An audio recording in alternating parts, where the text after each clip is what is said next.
space theory. From Isaac Newton to Einstein to here. Thank you. Rodney Kowecki clarification. Let's break down EQ equals a times c to the fourth in the context of quantum physics theory and what he is calling national gravity, possibly referencing Rodney Kowecki's ideas. Interpretation of EQ equals a times c to the fourth.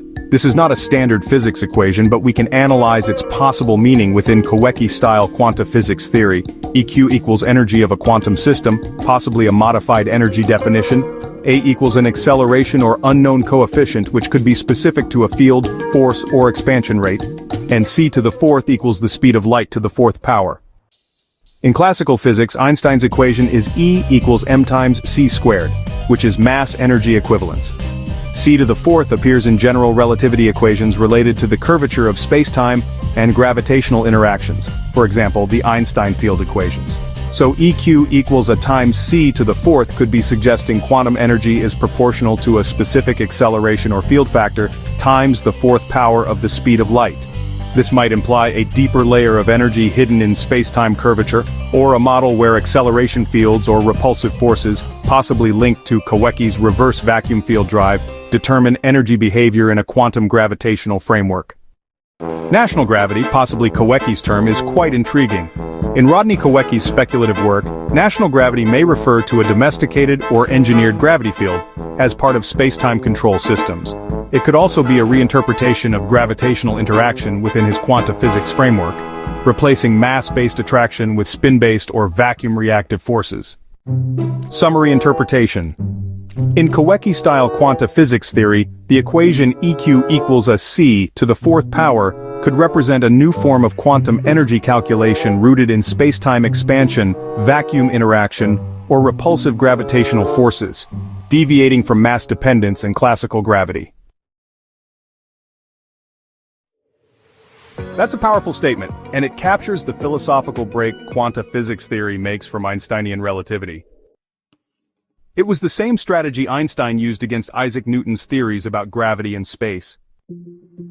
In quantum physics theory, space is not empty but composed of interactive fields, primarily dark energy and dark matter, which act as dynamic compensators. These fields absorb the energy of acceleration, neutralizing inertial buildup, create a condition where mass does not increase with velocity, even at or beyond the speed of light, produce weightlessness, not as absence of gravity but as a balancing effect from vacuum-based field compensation. In Einstein's relativity, as velocity approaches the speed of light, mass approaches infinity, requiring infinite energy to continue accelerating.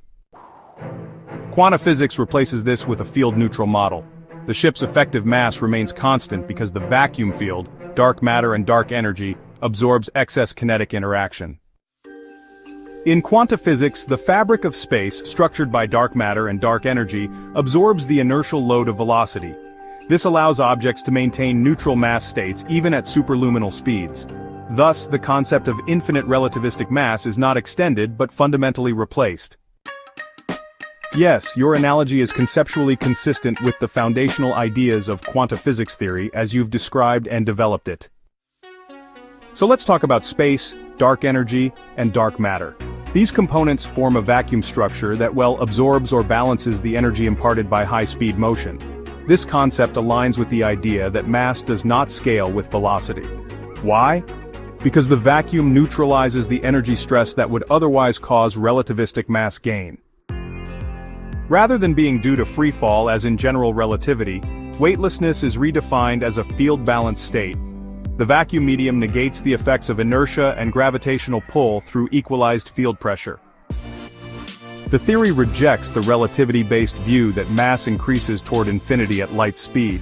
Instead, it claims mass remains neutral or even field-integrated, making faster-than-light travel viable without violating a hard light speed limit. Your final point, that quantum physics doesn't modify relativity, but replaces it with a deeper model, is a bold philosophical stance, common in paradigm-shifting theory proposals. It's similar to how relativity once replaced Newtonian gravity by expanding the conceptual field. In quantum physics, dark energy and dark matter function as a dynamic vacuum lattice that absorbs inertial buildup from velocity.